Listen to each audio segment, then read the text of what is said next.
Al-Bina TV, membina iman, ilmu, dan akhlak.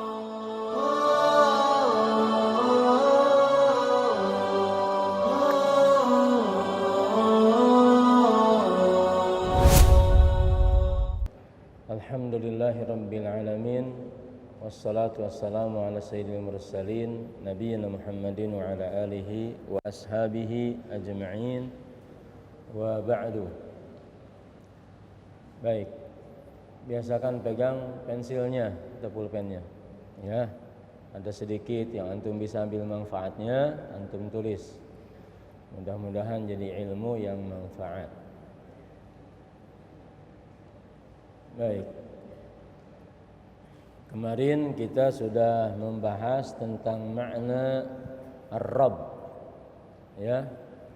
Kemudian tentang arti Tauhid Ar-Rububiyah. Apa arti Tauhid Ar-Rububiyah? Tauhidullah Ta'ala bi af'alihi. Ya, siapa yang bisa nyebut apa di antara af'alullah? Anta yang pakai kacamata.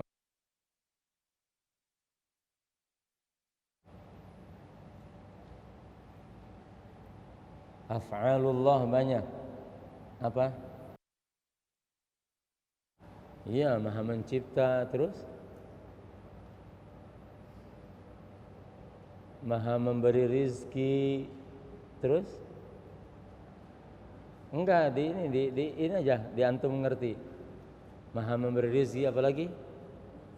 Maha menghidupkan, terus Maha mematikan, terus semua banyak sekali. Maha mengatur, Maha mengampuni, begitu?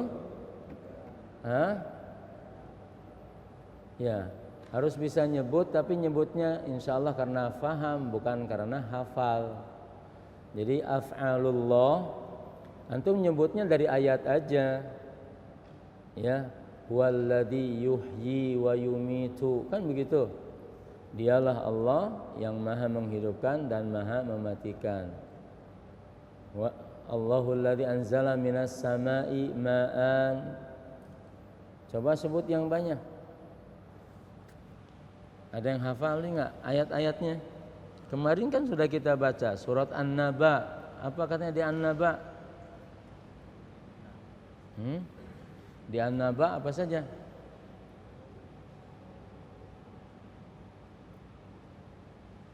Atau Al-A'la, alladzi akhrajal mar'a. Apa akhrajal mar'a? Yang menumbuhkan rerumputan. Faja'alahu gutha'an. Rumput yang tadinya hijau, selamanya hijau enggak? Akan jadi apa? Kering, mengering.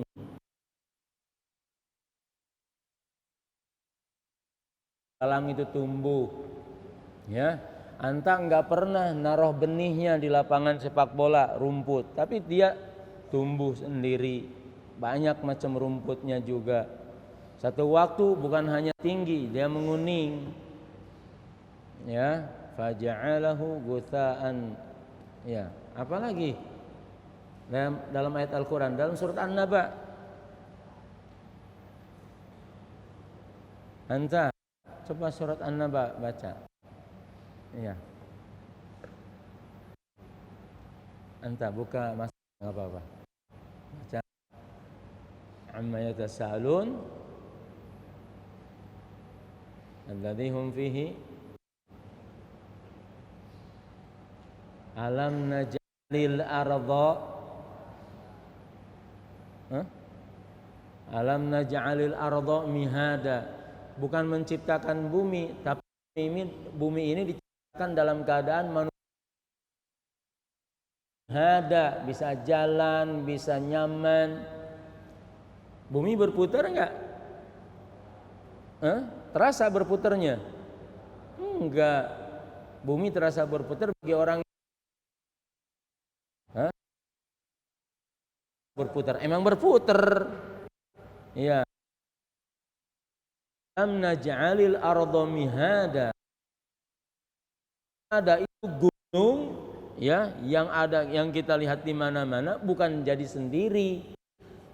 Gitu. Coba antum ayat-ayat itu dibuat menjadi prinsip dalam melihat apapun dikaitkan dengan Allah tabaraka wa taala.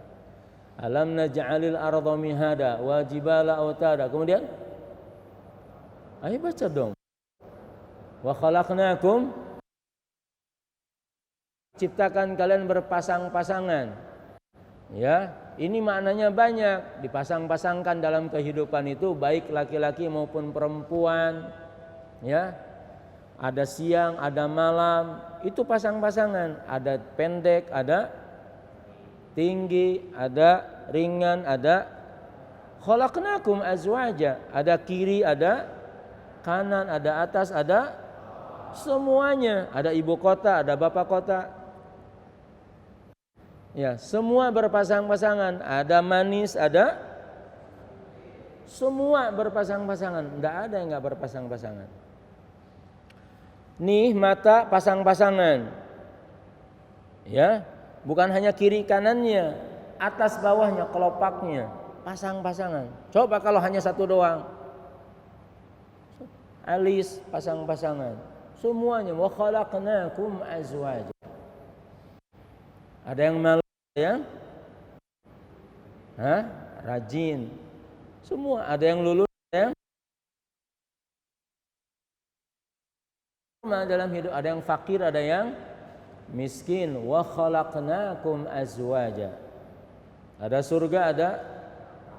Nah, nas'alullaha an nakuna min ahli jannah. Wa khalaqnakum azwaja. Terus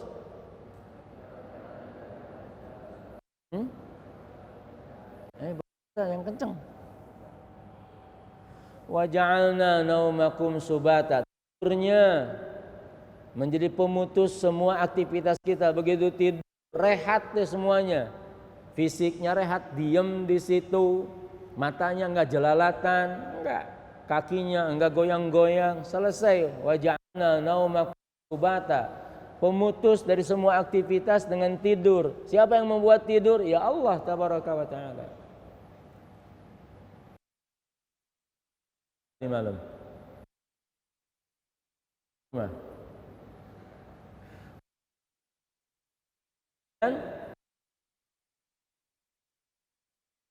Ibas sama antum ayat-ayat itu untuk antum fahami tentang tauhidullah, ya tauhid ar-rububiyah, yaitu tauhidullah, ya ifradullah bi af'alihi. Semua yang melakukan itu adalah hanya Allah tabaraka wa taala, dan Allah tidak butuh kepada yang lain di dalam apa yang menjadi perbuatannya.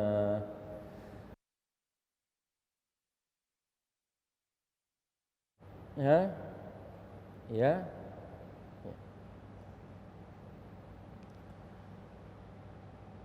Makanya coba ayat-ayat Al-Qur'an dihubungkan dengan tauhid.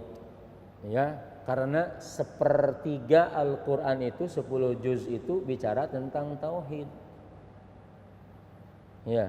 Dan hidup kita garansinya tauhid. Hidup kita ini garansinya tauhid. Boleh kita miskin semiskin apapun, tapi tauhid kita tidak miskin. Ya. Sehingga dalam hidup kita tidak perlu kepada manusia. Yang kita butuhkan itu adalah hanya Allah Subhanahu wa taala. Kita dalam hidup ini tidak punya rasa takut, takut kepada Allah. Nah, itu dalam bentuk tauhid yang berikutnya. Tapi tauhid al-uluhiyah ini lebih kokoh lagi itu ya, setelah kita faham tentang tauhid ar-rububiyah. Karena disitulah kita mengesahkan Allah dalam perbuatan yang ada dalam tauhidul uluhiyah muncul dalam tauhid ar-rububiyah. Ya, Allah Maha memberi rizki, sudah putus. Allah yang Maha memberi rizki. Tapi jangan antum artikan Allah yang Maha memberi rizki kemudian nanti ijazah SMP antum bakar, ijazah SMA antum bakar, S1 antum bakar. Enggak perlu. Perlu enggak ijazah? Untuk apa? bukan untuk nyari rizki, ya, hanya administrasi, dokumentasi perjalanan keilmuan kita saja, ya, gitu. Para ulama zaman dahulu, ya, untuk dapat ijazah, ya, nggak ada seperti dalam ijazah sekarang, tapi mereka memberikan manfaat yang sebanyak-banyaknya, ya. Jadi tidak kontradiksi antara antum punya ijazah kemudian antum daftar kemana nyari pekerjaan, nggak ada masalah, itu mah hanya dunia saja. Tapi kalau antum misalnya mengatakan bahwa segala-galanya karena ijazah, saya kalau nggak ada ijazah ini saya nggak bisa kerja, itu bohong, ya. Tidak kita andalkan dalam konteks bahwa itu menjadi sebab, ya, di mana dengan itu rizki kita ada di situ. Enggak, rizkinya di sisi Allah Subhanahu wa taala. Makanya di dalam hadis dikatakan untuk tauhid rububiyah ini tidaklah kalian perhatikan burung. Ya, burung itu kemampuannya cuma ada di mana? Di sini doang, sama di sayap. Kemampuan di sini hanya untuk nyari mana yang cocok untuk dimakan. Sayapnya untuk terbangnya. Tapi dia bisa pelihara anak, nggak harus teriak-teriak dia. Bikin rumah sendiri. Ya, burung coba sampai bikin sarangnya, kita sampai bingung. Dia bisa bikin sarang, diambil pakai kakinya, diambil pakai paruhnya, terus dikumpul-kumpulin. Kemudian dia tidur nginep di situ, anget. Lalu bukan hanya itu, dia bertelur di situ. Bukan hanya bertelur, kemudian dia bisa ngeramin anaknya, kemudian netas. Ya, tidak dibiarkan sama si induknya, dikasih makan melalui paruhnya. Dia nyari makan dulu, pulang ngasih makan. Allahu akbar. Nah, kalau burung itu bisa begitu bukan karena burungnya yang hebat, Allah sudah memberi kepada burung alat untuk hidup. Nah, kalau untuk burung saja Allah sudah memberi alat untuk hidup, masa manusia yang modal untuk hidup? Jelas? Ya, santri albina nggak boleh kemudian merasa tidak nyaman masa depan saya jadi apa? Subhanallah. Emang Allah mau dikemanakan? Ya, saya nggak punya kemampuan, gimana nanti bisa hidup? Jangan, ya. Mafhum insyaallah tauhid ar-rububiyah, yaitu ifradullahi ta'ala bi af'alihi. Jelas ya? Nah, qul a'udzu kinnas ilahinnas. Kita loncat ke ilahinnas. Kita jelaskan tentang tauhid. Tauhid. Apa tauhid uluhiyah itu? Ifradullahi ta'ala, sama judulnya, bi af'ali al-ibad atau bi af'ali al-abdi. Apa? Diulang sama antum. Ifradullahi ta'ala bi apa? Af'ali al-abdi. Artikan. Mengesahkan Allah Ta'ala dengan perbuatan hambanya. Gimana mengesahkan Allah Tabaraka wa Ta'ala dengan apa yang menjadi perbuatan hambanya? Bagaimana itu bentuknya? Apa yang dilakukan oleh si hamba itu, si manusia itu, kita itu, ya, itu semata-mata ditujukan untuk Allah Tabaraka wa Ta'ala. Salat kita untuk Allah, zakat kita untuk Allah, infak kita untuk Allah, bacaan Al-Quran kita untuk Allah. Itu maksudnya ifradullahi ta'ala bi af'ali al-'abd. Sekarang hamba itu melakukan apa? Apa yang dilakukan oleh si hamba itu ditujukan semata-mata hanya untuk Allah Subhanahu wa taala. Jelas enggak? Kalau tauhidur rububiyah apa? Ifradullahi ta'ala bi af'alihi, af'al Allah Subhanahu wa taala. Tapi kalau tauhidul uluhiyah, ifradullahi ta'ala bi af'ali al-abdi. Sekarang si hamba melakukan apa? Nah, apa yang dilakukan oleh si hamba itu, dia menunjukkannya, meniatkannya adalah hanya untuk Allah Subhanahu wa taala. Ya. Nah, sekarang kita rinci misalnya af'alul abdi itu apa? Af'alul abdi itu apa? Yang dilakukan oleh manusia, oleh hamba apa saja? Hah? Ya, apa sholat tiap hari, tiap waktu? Nah, ya ada yang bentuknya ibadah. Ibadah apa? Ibadah mahdhah. Ya. Kita melakukan ibadah umroh, haji, puasa, zakat, sholat, ya, ibadah-ibadah kepada Allah Subhanahu wa taala. Itu kita melakukannya dan kita niatkan hanya untuk Allah Subhanahu wa taala. Ya. Jihadnya untuk Allah Subhanahu wa taala. Amar ma'ruf nahi mungkarnya untuk Allah Subhanahu wa taala. Birrul walidainnya, apa birrul walidain itu? Apa artinya birrul walidain? Anta berbakti kepada kedua orang tua. Ya. Silaturahim. Coba antum sebutin. Anta yang baju hitam. Apa yang dilakukan oleh manusia apa saja?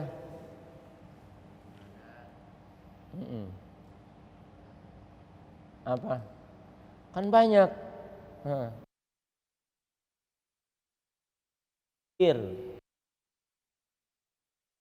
Ya, makan mulu. Ya, zikir, silaturahim, olahraga. Ya. Jadi apa yang disebut dengan af'alu al-abdi? Apa saja yang dilakukan oleh seorang hamba? Ya. Makanya dalam hadis dikatakan orang yang tidak melakukan tauhid al-uluhiyah sia-sia. Ya. Awalul khalqi tusa'aru bihimun naru yaumal qiyamah. Makhluk, ya, manusia nanti di yaumul qiyamah yang pertama diseret ke neraka itu adalah orang yang dia ingin disebut sebagai seorang pemberani. Ada orang yang infak. Kenapa orang yang infak juga diseret ke neraka? Karena dia pengen orang dermawan. Ya. Ada kemudian orang yang mencari ilmu, sama diseret juga. Kenapa? Karena mencari ilmunya dia pengen disebut sebagai orang yang ahli ilmu, sebagai ulama. Ada orang yang membaca Al-Quran, ternyata diseret juga. Kenapa?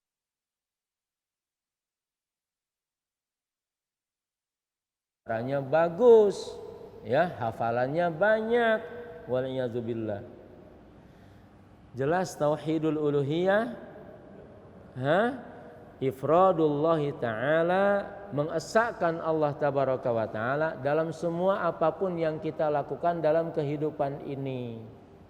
Ya, takutnya hanya kepada Allah, cintanya hanya kepada Allah, menyerahkan dirinya hanya kepada Allah, tawakulnya hanya kepada Allah. Apa artinya tawakul? Tawakul itu apa? Dalam bahasa kita tawakal. Cuma kalau dari sisi fiilnya tawakkala ya tawakkalu tawakkulan. Jadi sudah bahasa Indonesia menjadi tawakal. Ya. Jadi tauhidul uluhiyah adalah kemutlakan. Ya, tauhidul uluhiyah kemutlakan di mana kita, ya, kalau berharap hanya berharap kepada Allah Subhanahu wa taala.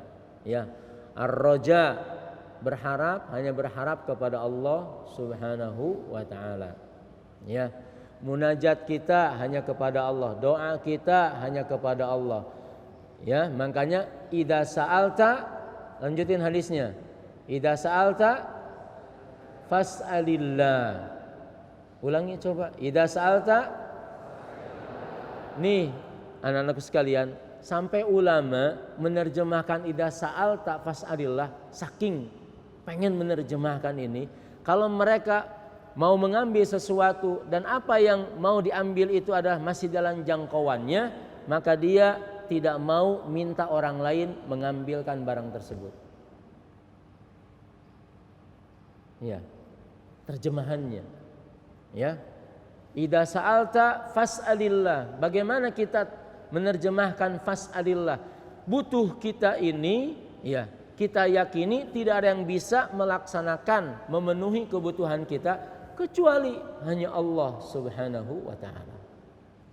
Oleh karenanya, maka kalau ada sesuatu kita lakukan sendiri dengan memohon kepada Allah. Nih, antum di dalam surat Al-Fatihah, ya, iyyaka na'budu, terus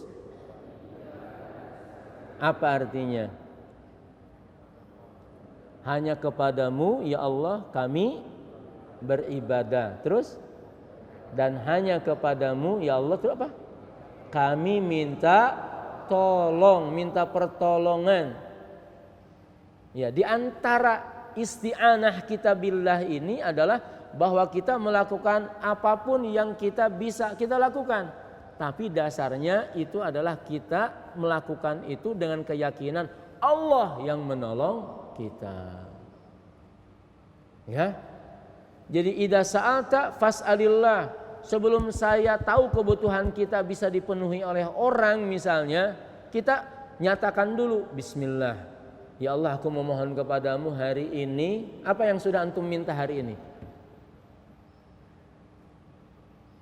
Ada enggak yang sudah antum minta pada hari ini? Hah? Sudah antum mohonkan kepada Allah, mintakan kepada Allah. Ya. Jadi kalau alhamdulillah kita misalnya membiasakan, walaupun sholat malamnya belum 11 rakaat nggak apa-apa. Ya. Baru 9 rakaat nggak apa-apa, 7 rakaat nggak apa-apa, 5 rakaat nggak apa-apa, 3 rakaat nggak apa-apa, 1 rakaat pun nggak apa-apa. Ustaz, saya mah 1 rakaat alhamdulillah. Cuma saya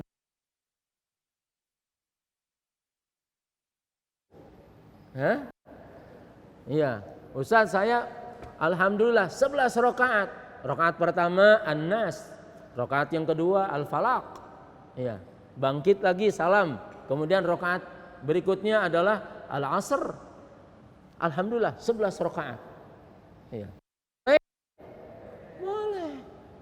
Tapi jangan bakhil-bakhil banget. Allahu Akbar setelah Al-Fatihah, bismillahirrahmanirrahim, alif lam mim. Kemudian ruku. Bangkit yang kedua, bismillahirrahmanirrahim, kaf ha ya ain shad, Allahu Akbar. 1 ayat. Ya kebangetan itu mah, jangan. Ya. Baik. Nah, kita biasakan untuk ya selalu yang kalau kita punya kebutuhan yang hadir ya saat kita merasakan ada yang kita butuhkan, tidak ada yang hadir di hadapan kita kecuali adalah Allah Subhanahu wa ta'ala. Makanya tadi kaitkan dengan tauhidur rububiyah. Amman yujibul mudtarra idza da'a. Siapa kalau orang kan begini biasanya itu. Kalau orang lagi sehat maka rasa butuhnya itu kurang. Kalau orang lagi serba cukup, rasa butuhnya itu adalah kurang. Ya. Kapan orang merasa gitu sesuatu yang harus dia lakukan itu butuh? Kapan? Ya, kalau sakit, kalau susah, kalau bingung, ya kan? Seperti itu.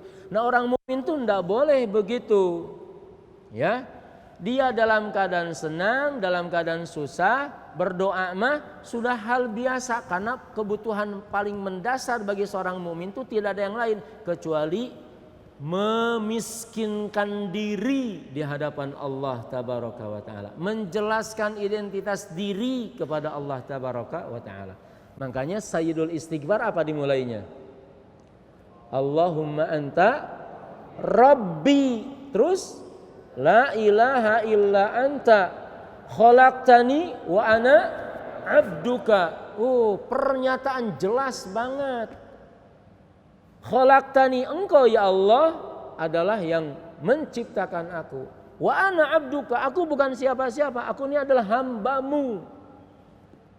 Ya, makanya sebelum kita melakukan apapun, ngomong apapun sama manusia, kita ngomong dulu sama Allah Subhanahu wa ta'ala. Kalau kita misalnya ngomong sama orang saja kita sudah berharap, alhamdulillah tadi ketemu sama ini, mudah-mudahan nanti dikabulkan. Kalau sama orang saja kita sudah punya harapan yang belum tentu juga harapan itu dikabulkan, kenapa kepada Allah kita ragu untuk minta apapun? Ya, makanya kita kalau minta tuh yang maksimal kepada Allah. Jadi hari ini doa antum ada yang, ya Allah jadikanlah aku ulama, pewaris para nabi, ada? Ada enggak? Ya Allah jadikanlah aku sebagai orang yang berjihad di jalanmu, ada? Jangankan mau berdoanya, mikirnya juga antar mati. Hah? Sementara dalam hadis yang sahih itu dikatakan siapa yang hidup dan tidak pernah punya keinginan untuk berjihad, wah ini harus dipertanyakan imannya. Makanya Umar bin Khattab radhiyallahu an, coba antum perhatikan Umar bin Khattab doanya. Ya. Beliau berdoanya itu apa? Ya Allah, matikan aku dalam keadaan syahid. Syahid tapi di kota nabimu. Coba tuh, lihat doanya Umar bin Khattab radhiyallahu an. Mintanya syahadah fisabilillah, mati syahid, tapi pengen mati syahidnya di kota nabi. Di mana kota nabi? Di Madinah. Logika kita, bisa ada perang enggak di Madinah? Enggak. Kok mintanya begitu ya? Sebuah kehormatan syahid tapi mintanya lagi di kota Nabi. Sudah syahid kemudian di kota Nabi. Allah kabulkan enggak? Kabulkan enggak? Dikabulkan. Syahidnya gimana? Sedang menjadi imam sholat subuh. Lihat anak-anakku sekalian, Umar bin Khattab radhiyallahu an saat menjadi imam sholat subuh di malam itu tidak seperti sekarang gelap ya, gitu. Itu para sahabat itu tidak berpikir ketika Umar bin Khattab radhiyallahu an berhenti baca Al-Quran, berhenti baca jadi imam, tidak berpikir kecuali bahwa berhentinya itu adalah di antara salah satu sunnah juga. Kalau kita membaca Al-Quran kemudian kita apa yang kita baca kita faham itu ada tentang surga, kita berhenti dulu berdoa, ya Allah jadikan aku min ahlil jannah. Sebaliknya kalau misalnya ada ayat Al-Quran bicara tentang azab Allah, jahannam, ya perbuatan orang kafir, kita berhenti kemudian berdoa, ya Allah aku berlindung kepadamu, jangan aku masukkan ya oleh engkau kemudian aku menjadi orang-orang yang disiksa olehmu. Nah para sahabat itu lupa. Lihat setelah ditusuk tidak kemudian menjerit. Padahal sakitnya luar biasa. Ya. Apa sih yang membuat seseorang bisa tahan kayak begitu? Sampai kemudian tidak berteriak. Ditusuk itu ya, yang membuat tidak teriak karena apa yang difahami dari apa yang dialaminya itu tidak lebih besar dengan rasa lezatnya, munajatnya, taqarrubnya kepada Allah tabaraka wa ta'ala. Gitu. Kita ngusir takut, ngusir ngantuk aja susah banget. Aduh. Ya. Imam apalagi kalau Jumat sudah baca alif lam mim tanzil, wah siap-siap. Berarti ini alif lam mim saja dah. Begitu rakaat kedua hal atal insan, nambah lagi, goyang lagi. Ya enggak ya, harus kuat. Harus kuat. Gitu. Nah, tauhidul uluhiyah ifradullah taala dengan apa? Bi af'ali al-'abd. Apa yang kita lakukan senantiasa kita itu ikhlaskan kepada Allah Subhanahu wa taala. Ya. Baik, anak-anakku sekalian, antum harus bisa menghitung apa yang namanya af'alul ibad. Ya, supaya dengan itu antum bisa mendudukan semuanya itu ada untuk Allah Subhanahu wa taala. Baik. Seseorang bertani 1 hektar. Dari mulai dia nanam ya, sampai kemudian dia rawat tiap hari, disiramin, diairin, dipupuk dan lain sebagainya. Ujungnya harapannya bahwa ya, si padi yang dia tanam bisa dipanen. Ya, tanpa ada hama. Dan alhamdulillah misalnya panennya bagus. Begitu kan? Bersyukur kepada Allah Subhanahu wa taala. Alhamdulillah 1 hektar menghasilkan sampai 10 ton misalnya. Alhamdulillah. Satu waktu dia kemudian juga tanam padi di sawah yang sama dengan perawatan yang sama. Begitu mau panen, besoknya banjir datang kemudian menghabiskan semua apa yang dia tanam dan mau dipanen. Rugi? Rugi? Rugi enggak? Hah? Subhanallah. Allah menjadikan segala sesuatu apa yang menjadi ruginya manusia, tapi Allah nilai bukan rugi, untung. Asalkan tauhid uluhiyahnya benar. Kenapa? Allah menjadikan apa yang dirusak oleh alam dalam bahasa kita, atau kena hama, atau kena apapun dari apa yang kita tanam, Allah menyebutnya itu adalah sedekah. Iya. Jadi kalau antum rugi, bukan rugi hilang, sedekah. Ya, tanaman rusak sedekah. Berjualan rugi itu sedekah. Sedekah kita hanya sedekah. Tapi jadi sedekah benar. Hadis Rasulullah SAW mengatakan bahwa setiap apapun yang misalnya kita punya pohon mangga, tanam pohon mangga. Kemudian tiap malam sebelum kita panen sudah dimakan sama codot. Iya. Itu bukan berarti wah rugi, rugi. Untung. Kenapa? Kalau kita niatnya benar, tauhidnya benar, itu Allah hukumi sebagai sedekah. Subhanallah. Ya. Jadi kalau kita memahami tauhidul uluhiyah, ya, semua apa yang kita lakukan ini nilainya sedekah. Senyum sama teman sedekah, bantu ada pulpen yang jatuh teman kemudian kita kasih sedekah, ya, ngasih tahu itu lubang awas itu adalah sedekah. Semua jadi sedekah, ya, ngebagi jajan sedekah, ada kerupuk, ya, potek 2 sedekah, kan gitu. Ada batu ambil lemparin sama orang, jangan, itu bukan sedekah. Ada misalnya daun pisang ya, di jalan kemudian kita sedekah. Ada orang seperti yang tersesat ditanya, Pak mau kemana? Bu mau kemana? Ya, ya, sedekah. Semua amar ma'ruf nahi mungkar itu sedekah. Ya, Rasul Shallallahu Alaihi Wasallam sampai mengatakan bahwa seseorang yang ngasih makanan sama hewan itu sedekah. Kita punya ternak, ngasih makan, sedekah.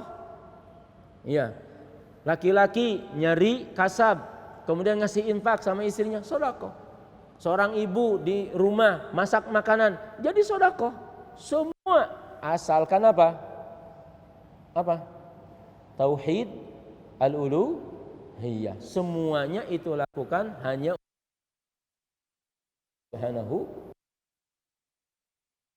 Anak-anak sekalian, ini ada panitia mumpung di sini.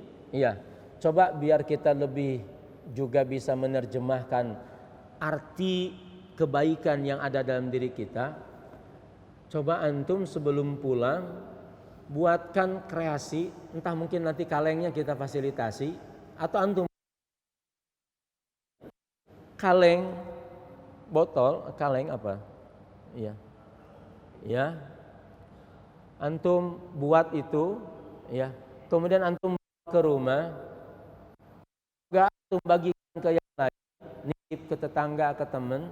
Minimal untuk antum taruh di rumah, ya, kotak infak, ya. Antum berapa hari di rumah, ya, nanti balik lagi ke sini antum bawa, ya. kita buka rame-rame, kita jadikan itu nanti adalah untuk infak kita, sedekah kita, membantu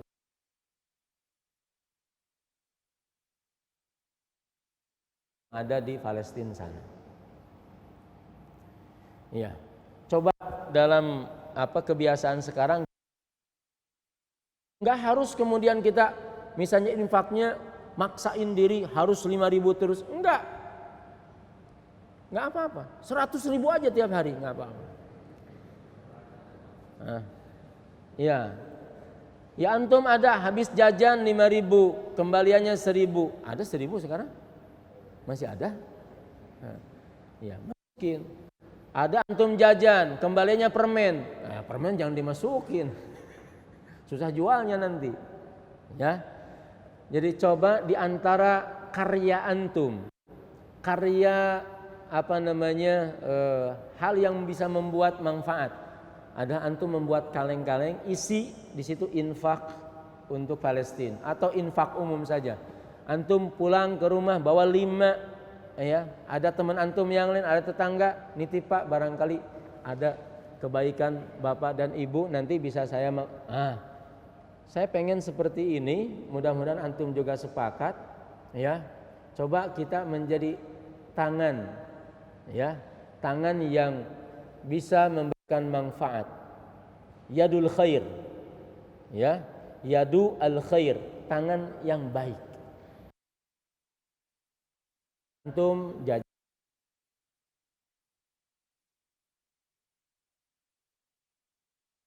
sebagian kawan-kawan yang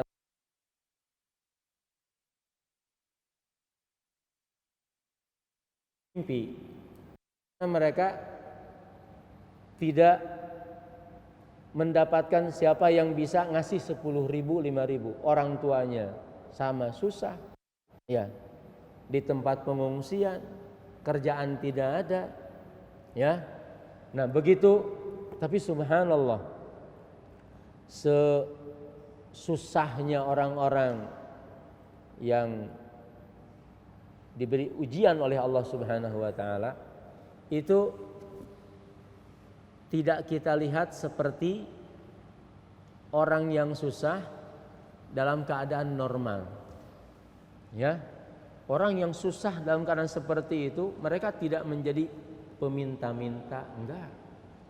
Tidak kemudian nyari-nyari sahabat temannya lalu ngatain sahabat temannya, "Kok kalian hidup senang? Ya, kami dibiarkan begini." Enggak ada.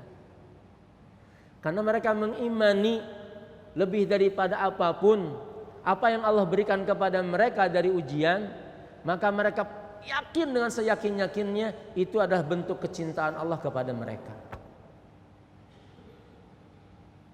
Gitu. Ya.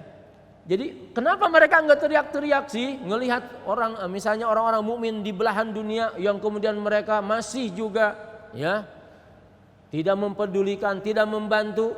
Bagi mereka cukup bahwa yang selama ini memberi ujian itu adalah yang sangat mencintai mereka. Buat apa kemudian mereka minta tolong sama orang yang orang itu pun tidak mau peduli dan tidak sayang kepada mereka? Untuk apa? Mendingan yang sudah jelas, yaitu Allah Tabaraka wa Ta'ala, yang sampai hari ini pun tanpa kemudian ada orang yang ngasih bantuan pun tetap mereka bisa hidup, ya, dan hidupnya pun hidup yang normal. Salat, bisa ibadah, bisa zikir, hidup normal, bisa tidur, bisa apapun. Bahkan di antara yang dilihat dari kebahagiaan itu tidak pernah yang terlihat sebagaimana kebahagiaan mereka. Tiap hari wajahnya senyum, penuh optimis, padahal kita melihatnya dalam susah. Ya. Mungkin yang harus kita tertawakan itu adalah bukan, dan mereka itu bukan menertawakan dan menyedihkan diri mereka. Mereka tidak, tadi butuhnya mereka hanya kepada Allah Subhanahu wa Ta'ala. Ya. Besarkan apa yang menjadi tauhid al-uluhiyah, ya, bahwa hanya Allah satu-satunya yang hanya kita dalam berharap hanya kepada Allah. Hanya Allah satu-satunya yang kita minta kalau kita minta rizki. Ya, coba antum belajar. Ya Razzaq, Allahumma rzuqni. Sebut nama Allah. Nanti kita dalam tauhidul asma was sifat. Ya Tawwab, tub alayya. Ya Ghafur, Allahumma gfirli. Ya, antum biasakan itu. Ya, doa itu, keyakinan itu, lisan itu, harapan itu, biasakan. Dan itu adalah kita hanya menunjukkannya, mengkhususkannya hanya untuk Allah Subhanahu wa ta'ala. Ya, wadih, jelas. Insyaallah kita cukup dulu. Wah, hari ini sedikit kita bahas tentang tauhidu al-uluhiyah. Poin aja. Diulangi ta'ala bi af'alihi.